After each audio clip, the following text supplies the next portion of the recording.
नई संसद में बीजेपी के सांसद रमेश विदुड़ी की गालियों से आहत कुंवर दानिश, जो कि एमपी हैं बीएसपी के, उनके घर पहुंचे राहुल गांधी।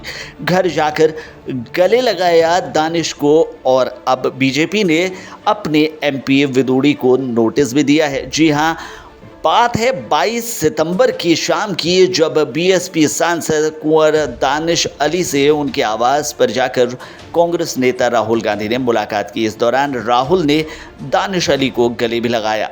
उन्होंने इस फोटो को एक्स यानी कि ट्विटर पर शेयर किया और कैप्शन में लिखा, नफरत के बाजार में मोहब्बत की दुकान। इस मुलाकात के दौरान राहुल गांधी के साथ कांग्रेसी नेता केसी वेणुगोपाल भी मौजूद रहे। कुंवर दानिश अली अमरोहा से बीएसपी के सांसद हैं।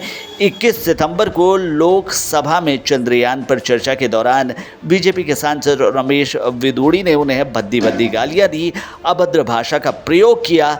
जब रमेश विदुड़ी ये सब बोल रहे थे तब अध्यक्ष की आसंदी पर कोंडी कुलीन सुरेश बैठे हुए थे। उन्होंने विदुड़ी से बैठने को कहा, लेकिन वो चुप नहीं हुए। उधर संसद की कार्रवाई में विदुड़ी की ओर से किए गए इस्तेमाल जो अपशब्द थे उन्हें हटा दिया गया। हालांकि विदुड़ी के इस दुर्व्यवहार का सोशल मीडिया पर वीडियो वायरल हो गया। इसके बाद राहुल गांधी बीएसपी के नेता से मिलने के लिए पहुंचे।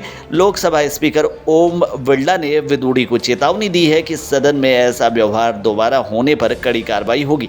भाजपा ने रमेश विदुड़ी को कारण बताओ नोटिस जारी किया है। आपत्तिजनक टिप्पणी के तुरंत बाद रक्षा मंत्री राजनाथ सिंह ने भी सदन में खेद जताया था। कांग्रेस समेत कई विपक्षी दल विदुड़ी के सदन से निलंबन की मांग कर रहे हैं। उधर बीएसपी के सांसद दानिश अली ने कहा है कि मैंने लोकसभा स्पीकर को चिट्ठी लिखकर मामले को प्रिविजल कमेटी को भेजने की मांग की है। जब मेरे जैसे निर्वाचित सदस्य का ये हाल है तो सामान्य व्यक्ति का क्या हाल होगा। मुझे उम्मीद है न्याय मिलेगा। स्पीकर जांच कराएंगे, वरना मैं भी इस संसद को छोड़ने के बारे में सोच रहा हूँ, क्योंकि इसे बर्दाश्त नहीं किया जा सकता है। रमेश विदुड़ी के बोलते समय उनके पीछे बैठे बीजेपी के सांसद और पूर्व मंत्री रविशंकर प्रसाद और हर्षवर्धन हंसते हुए नजर आए। वहीं लोगों ने इस बारे में सोशल मीडिया पर उनके खिलाफ लिखना शुरू किया तो उन्होंने सफाई दी और कहा कि वे दुखी हैं और अपमानित महसूस कर रहे हैं। कुछ लोगों ने उनका नाम भी इस मामले में घसीटा है। उन्होंने भी लिखा है कि सदन में जो अराजकता हुई उसे हम स्पष्ट रूप से सुन नहीं सके कि कौन क्या कह रहा है। रमेश विदुड़ी का यह मामला तूल पकड़ता हुआ नजर आ रहा है।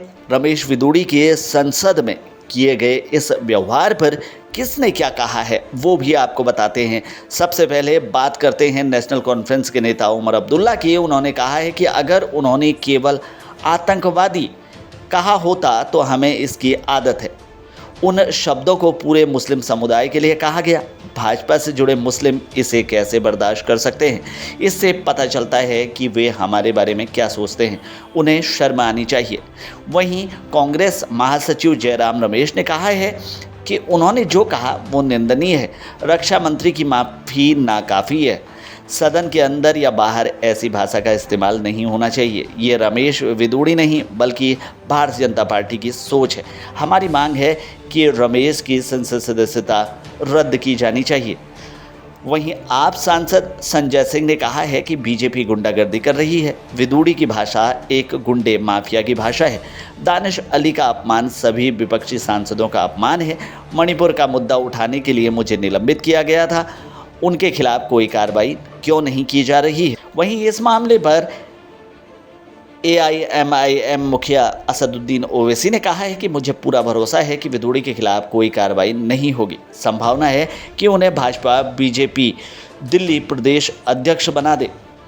आज भारत में मुसलमानों के साथ वैसा ही सलूक हो रहा है जैसा हिटलर के जर्मनी में यहूदियों के साथ किया जाता था। वहीं बसपा सुप्रीमो मायावती ने कहा है कि दानिश अली के खिलाफ सदन में आपत्तिजनक टिप्पणी को स्पीकर ने रिकॉर्ड से हटाकर उन्हें चेतावनी भी दी है। वरिष्ठ मंत्री ने सदन में माफ़ी मांगी है, लेकिन पार्टी ने उन पर कार्रवाई नहीं की है, जो कि दुर्भाग्यपूर्ण है।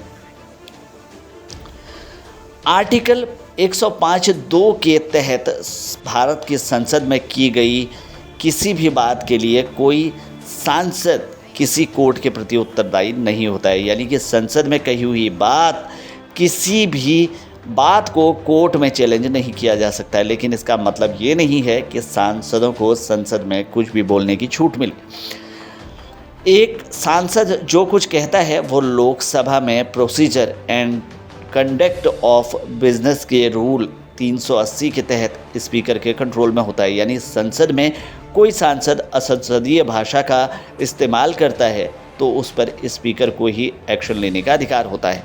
संसद में भ्रष्ट, असत्य और अपमानजनक जैसे शब्द नहीं बोल सकते हैं।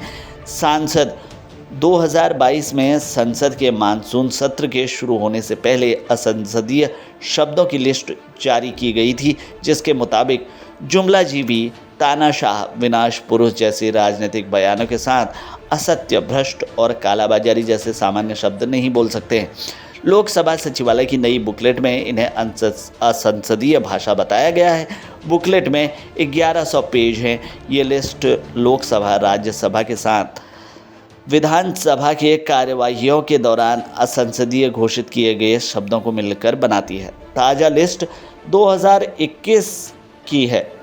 2020 में असंसदीय शब्दों के इस्तेमाल की वजह से प्रधानमंत्री नरेंद्र मोदी के भाषण के एक शब्द को राज्यसभा की कार्रवाई से भी हटा दिया गया था। ऐसे में अब देखना दिलचस्प होगा कि रमेश विदुड़ी का जो विवादित वीडियो हो रहा है, जो वायरल हो रहा है, उस वीडियो को लेकर अब बीजेपी क्या कार्रवाई करती है। फिलहाल के लिए इस खबर में इतना ही। बाकी खबरों के लिए बने रहिए हमारे साथ, देखते रहिए हमारे चैनल को, क्योंकि यहाँ मिलेंगी आपको तमाम बड़ी खबरें।